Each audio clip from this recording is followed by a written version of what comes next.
반갑습니다. 지난 시간에는 사람의 유전 연구 방법에 대해서 배웠습니다. 사람의 유전은 다른 생물의 유전과 달리 조사하는데 많은 어려움이 있었죠. 그래서 직접적인 조사보다는 쌍둥이 연구, 가계도 분석, 통계 조사, 염색체와 유전자 조사 이런 방법을 통해서 연구한다는 내용을 저번 시간에 알아봤습니다.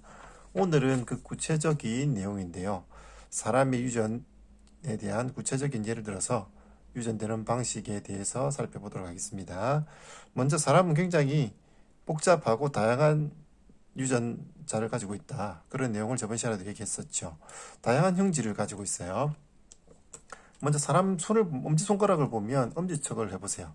이렇게 엄지손가락이 이렇게 곧은 사람이 있고, 이렇게 보면 엄지손가락 끝이 이렇게 반대로 뒤로 굽어지는 사람도 있어요. 그래서 이것도 유전에 의해서 이렇게 곧은 사람도 있고 이렇게 휘어진 사람도 있고 이런 것들이 유전에 의해 나타나는 겁니다. 근데 선생님 신기하게도 한 손은 이렇게 곧은데 한 손은 이렇게 뒤로 휘어졌어요. 네, 여러분 손가락은 어떤지 한번 엄지척 한번 해보세요. 어떻게 해야 되는지. 이렇게 손가락뿐만 아니라 사람 생김새도 굉장히 다양하죠. 이마의 모양을 보면 이렇게 V자형으로 생긴 사람도 있고 일자형으로 생긴 사람도 있어요.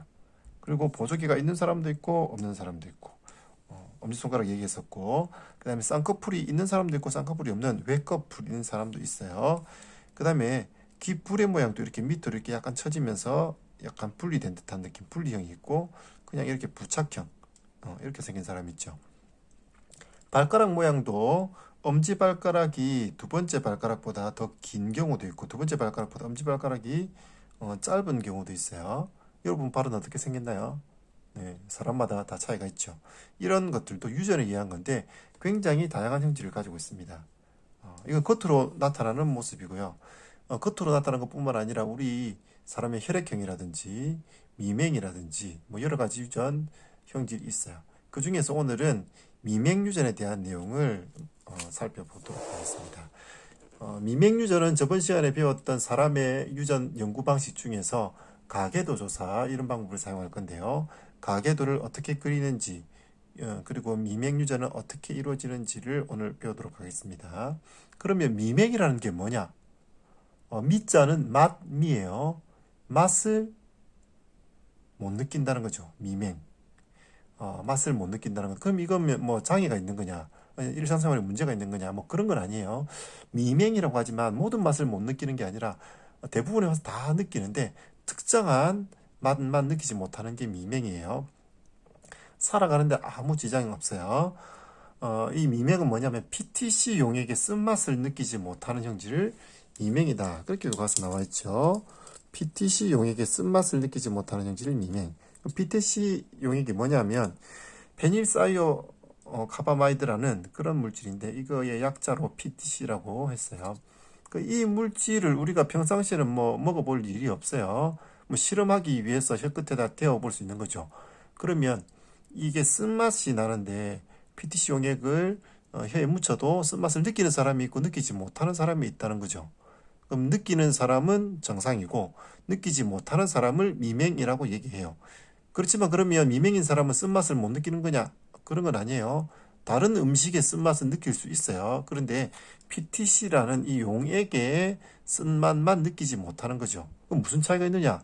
별 차이 없어요. 근데 어쨌든 이 용액에 반응하는 정도가 반응하는 사람이 있고 반응하지 않는 사람이 있다. 그래서 미맹인 사람과 미맹이 아닌 사람으로 구분 지을 수 있죠. 그럼 이거는 왜 하느냐면 이거는 굉장히 대립형질이 명확하죠. 반두콩에서 둥글다 주름지다 색깔이 노란색이다 녹색이다 이렇게 얘기했던 것처럼 사람 유전 형질의 엄지손가락 같은 경우는 이게 많이 굽어진 건지 이게 굽어진 건지 안 굽어진 건지 조금 애매하기도 하죠. 요 정도면 굽어진 거냐 이 정도 돼야 굽어진 거냐 좀 애매해요. 그런데 미맹은 맛을 느낀다 느끼지 못한다는 명확하죠. 명확하게 구분할 수 있는 대립형질이기 때문에 이것도 멘델의 유전 법칙에 따라서 유전되는 유전 형질이에요. 그래서 사람의 유전을 연구하기에 편리한 방법이 되겠죠. 그래서 미맹을 조사하고 얘기하는 겁니다. 그러면 이제 PTC라는 용액의 쓴맛을 느끼지 못하는 미맹을 가계도를 조사해서 그걸 통해서 미맹이 어떻게 유전되는지 살펴보겠습니다. 먼저 이제 가계도를 그릴 수 있는 방법을 그리는 방법을 알아야 되는데요. 이렇게 네모와 동그라미 그리고 막대기를 이용해서 이렇게 그림을 그려서 가계도를 그리는 거예요. 여기서 보통 남자는 네모로 표시하고 여자는 동그라미로 표시하죠. 가계도 그리는 방법이 여기 교과서에 나와 있습니다. 남자는 동그라미로, 여자는 네모, 반대로. 남자는 네모로, 여자는 동그라미로 하라고 돼 있죠. 그 다음에 부부는 가로선으로 이렇게 연결하면 부부라는 거예요. 세로선은 자손을 나타내고, 이렇게 해서 가로선 아래로 이렇게 하면 이건 형제죠. 형제자매죠. 그러면 이제 엄마, 아빠와 아들, 딸이 있을 때의 가계도 모습은 이런 모양이 되겠어요. 기본적으로. 그런데 가계도를 이렇게만 그릴 건 아니고 좀 더 복잡하게 뭐 그 밑에 자손은 손자는 어떻게 되는지 이런 것들을 보면 가계도가 좀 더 복잡해지고 그림이 많아지겠죠. 네, 그런데 지금은 제일 단순하게 부모, 자식 관계까지만 그려보면 이렇게 네 가지가 나왔어요. 근데 여기서 이제 미명이냐 아니냐를 이 가계도에 나타내려면 뭔가 표시를 해야 되겠죠. 그래서 남자는 네모, 여자는 동그라미 했는데 이 중에서 미명인 사람은 색깔을 다르게 하는 거예요. 그렇게 해서 미명인 사람과 미명이 아닌 사람, 남자와 여자 이렇게 가계도로 한눈에 알아볼 수 있게 그릴 수 있습니다.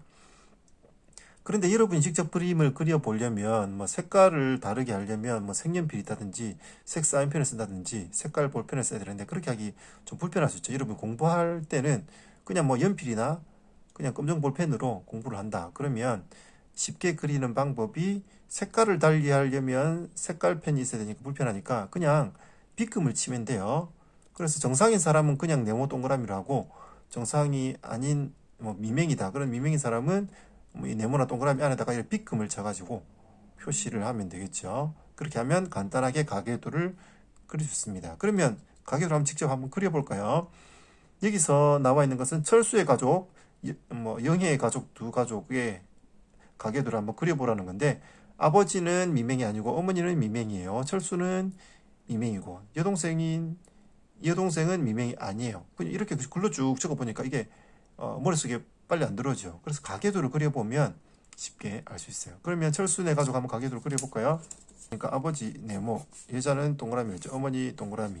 그렇게 해서 부부 관계니까 옆으로 선을 끄면 되겠고 그 다음에 이제 그 아래에 자식이 태어났어요. 철수하고 철수의 동생이 있는데 철수는 남자라고 안 나와 있는데 아마 이름에 봐서 남자겠죠. 철수가 남자라고 보고 네모로 합시다. 그런데 여동생도 있죠. 그럼 여동생은 어디다가 그릴 거냐 하면은 먼저 태어난 자손을 사실 뭐 왼쪽에서부터 차례대로 이렇게 일반적으로 그립니다. 그럼 이제 철수가 오빠니까 왼쪽에 먼저 그렸고 그 다음에 여동생 이름은 없지만 여동생이 있어요. 그 동그라미로 그리면 되겠죠. 이렇게 하면 철수대의 가계도의 모습이고 여기서 이제 미명인지 아닌지를 표시해야 되니까 아버지는 미명 아니고 어머니가 미명이죠. 그 어머니에게 빗금 이렇게 써야 되겠죠. 그럼 철수가 또 미명이에요. 철수의 여동생은 미명이 아니에요. 이렇게 가계도를 완성할 수 있겠죠. 철수의 가계도가 되겠습니다. 그 다음에 이제 영혜의 가족도 그려보라고 되어 있는데 영혜의 가족도 아버지와 어머니가 있고 여기도 오빠가 있네요. 그러니까 첫째는 아들이고 둘째는 혜영이는 딸이 되겠죠. 그러면 똑같이 이런 모양이 되고 그리고 여기서도 미명이 아닌 사람, 미명인 사람을 구분해 보면 아버지와 어머니는 둘 다 미명이 아니에요. 그런데 오빠와 혜영이는 미명이죠. 부모가 미명이 아닌데 자녀는 미명이 태어났어요. 자, 이렇게 해서 영혜의 가족 가계도도 그려봤습니다. 가계도를 그리는 방법은 알겠어요? 자, 여러분도 할 수 있겠죠? 이런 형태로 가계도를 그려보면 누가 미명이고 그 자식 중에 또 누가 미명이 태어났는지 둘 다 미명이 아닌데 자식이 미명이 태어났네.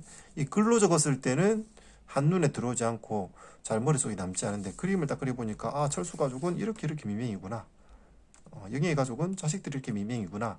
이런 것들을 한눈에 쉽게 파악할 수 있는 게 가계도가 되겠습니다. 가계도 그리는 방법을 알아봤고 그러면 이제 그 다음 페이지에서 미명의 가계도 좀 복잡한 모양이 나와 있어요. 어떤 가족의 미맹 가계도인데 이 미맹 가계도를 보고 어떻게 미맹이 유전되는지를 한번 생각을 해봐야 되겠습니다. 복잡하죠. 여기도 미맹인 사람이 이제 핑크색으로 이렇게 나와 있어요. 그렇게 그려보고 자, 문제를 한번 봅시다. 1번 추론하기 문제인데요. 미맹과 미맹이 아닌 형질 중에서 어느 쪽이 우성인가? 그렇게 생각한 까닭은 무엇인가? 이렇게 물어봤어요. 미맹과 미맹이 아닌 사람 어떤 게 우성일 것 같아요? 어렵죠. 그건 지금 처음에 갑자기 들으니까 이 가계도를 잘 보고 답을 찾아봐야 됩니다. 처음에 보니까 제일 첫 번째 부모 둘 다 정상이에요. 미맹이 아닌 사람이었는데 그 자식들에 보니까 미맹도 태어나고 미맹이 아닌 사람도 태어났어요. 부모가 미맹이 아닌데 자식이 미맹이 태어났다. 어떤 게 우성일까? 좀 헷갈리죠? 이거 답을 풀려면 저번에 앞에서 배웠던 멘델의 유전 법칙을 잘 생각해 봐야 돼요. 멘델 유전 법칙에서 둥근 콩과 주름진 콩이 있었는데 어떤 게 우성이었죠? 둥근 것과 주름진 것의 순종끼리 교배했을 때 그 밑에서는 무조건 둥근 것만 태어났죠. 그런데 둥근 거를 이제 자가수분해서 잡종 2대를 얻었을 때는 둥근 것과 주름진 것이 3대 1의 비율로 태어났어요. 여기는 둥근 게 우성이었죠. 아니면 주름진 것끼리 교배하면 어떻게 될까? 주름진 것. 둥근 것은 라지 R로 표시했고 주름진 것 스몰 R 했었죠. 이 잡종은 라지 R 스몰 R. 네, 둥근 게 우성이기 때문에 잡종은 무조건 둥근 모양으로 나타나죠. 네, 그런데 얘를 자가수분하면 3대 1의 1로 둥근 거 주름진 게 나왔다고 했어요. 자, 그러면 주름진 것끼리 교배하면 어떻게 될까? 주름진 거 라지 스몰 R 이거 교배하면 그 밑에 자손은 무조건 스몰 R 밖에 받을 수가 없죠. 그러면 그 밑에 자손은 무조건 주름진 것만 태어나요. 이해가 가나요? 그래서 열성인 것끼리 주름진 것과 주름진 것끼리 교배하면 그 사이에는 주름진 것밖에 태어날 수가 없어요. 그러면 둥근 것끼리 교배하면 어떻게 될까요? 둥근 것끼리 교배했을 때는 둥근 거 둘 다가 예를 들어 순종이라면 그 밑에도 태어나는 게 둥근 것밖에 태어날 수가 없죠. 라지알. 혹은 둘 중에 하나가 순종이라도 마찬가지로 둥근 것만 태어날 수 있어요. 그런데 이렇게 잡종 1대를 자가수분해서 잡종 2대를 얻었다. 자가수분했다는 것은 라지 R 스몰 R 얘 둘이 교배했다는 거죠. 이 둘 사이에서 둥근 것끼리 했지만 그 사이에는 둥근 것과 주름진 것이 3대 1의 비율로 주름진 것도 태어났죠. 그래서 우성끼리 둥근 거 우성끼리 교배하면은 열성이 나올 가능성이 있죠. 그런데 열성끼리 교배하면 그 밑에는 열성만 태어나요. 주름진 거 교배하면 주름진 거밖에 안 태어나죠. 그러면 이것을 그대로 생각해 보면 미맹이 아닌 사람끼리 결혼했는데 미맹인 사람이 태어났다. 부모와 다른 형질이 태어났다는 것은 이 부모가 뭐예요? 이거 같이 뭐 잡종인데 우성이겠죠. 우성과 우성끼리 둥근 것과 둥근 것 사이에는 주름진 게 나올 수 있어요. 근데 주름진 것 사이에서는 주름진 것밖에 안 나오죠. 다른 모습이 나올 수가 없어요. 열성끼리 교배했을 때 무조건 열성이 나오기 때문에 이 부모가 둘 다 미맹이 아닌 사람이 미맹이 아닌 것이 열성이라면 미맹이 아닌 사람끼리 결혼하면 자식은 전부 다 미맹이 아닌 사람만 태어나야 돼요. 그런데 그렇지 않죠. 미맹이 아닌 사람끼리 결혼했는데 미맹인 자녀가 태어났다는 것은 이게 열성이 아니라는 거예요. 그러면 우성이겠죠. 그래서 미맹이 아닌 정상인이 우성이고 미맹인 사람은 열성이죠. 그러니까 미맹이 아닌 정상인이 우성이고 미맹인 사람은 열성이다. 그래야지 우성끼리 교배했지만 그 밑에 열성이 나올 가능성이 생기는 거죠. 자, 그러면 결론은 미맹이 아닌 사람이 우성이고 미맹은 열성이다 라는 사실을 알 수 있습니다. 그러면 이 가계도를 선생님이 그림으로 새로 한번 그려봤는데요. 미맹이 아닌 사람은 그냥 네모 동그라미로 했고 미맹인 사람은 이렇게 빗금을 쳤어요. 자, 그러면 누가 미맹이고 아닌지가 나타났죠. 이렇게 그려봤어요. 그러면 여기서도 멘델의 유전 법칙을 그대로 따르고 있어요. 그러면 멘델의 유전 법칙을 적용하려면 앞에서 배웠던 것처럼 유전자형을 적어봐야 되겠죠. 유전자를 알파벳으로 나타낸 것을 유전자형이라고 했어요. 이거는 이제 겉으로 미명이냐 미명이 아니냐가 나타난 것을 표시했으니까 이것은 표현형이 되겠죠. 표현형을 그림으로 나타낸 거고 여기다가 유전자형을 알파벳으로 써보도록 합시다. 이번 문제 보니까 PTC의 쓴맛을 느끼게 하는 유전자를 대문자 A로 적었고 미명인 유전자를 소문자 A라고 적었죠. 왜냐하면 미명이 아닌 정상인 쓴맛을 느끼는 사람이 우성이니까 대문자 A를 썼고 미명은 열성이기 때문에 소문자 A를 적었어요. 그러면 이렇게 해서 유전자형을 각각 표시해보자. 그럼 여기다 적어보면 되겠죠. 자, 근데 이제 정상인 사람은 대문자 A를 적어야 되죠. 근데 유전자형은 알파벳 2개를 적어야 되죠. 부모에게서 하나씩 받은 거니까. 정상인데 라지 A로 적으면 되느냐? 이 사람들 라지 A 이렇게 될까요? 순종일 때는 라지 A가 되겠지만 잡종일 때 라지 A, 스몰 A라 하더라도 우성이 나타나죠. 정상인 사람은 라지 A, 스몰 A일 수도 있고 라지 A일 수도 있어요. 지금 당장은 알 수가 없는 거죠. 근데 그걸 어떻게 아느냐 하면 이 가계도를 분석하면서 이 사람은 라지 A, 스몰 A구나. 이 사람 순종이 라지 A구나를 구분하게 되는 거예요. 물론 100% 구분이 안 될 수도 있어요. 일단 확실한 건 뭐예요? 열성인 사람은 무조건 스몰 A라야지 열성 형질이 나타나게 되죠. 그러면 이 열성인 사람부터 먼저 적어보면 이 사람은 무조건 스몰 A. 여기도 스몰 A. 이렇게 되겠죠. 네, 열성인 사람은 무조건 스몰 A.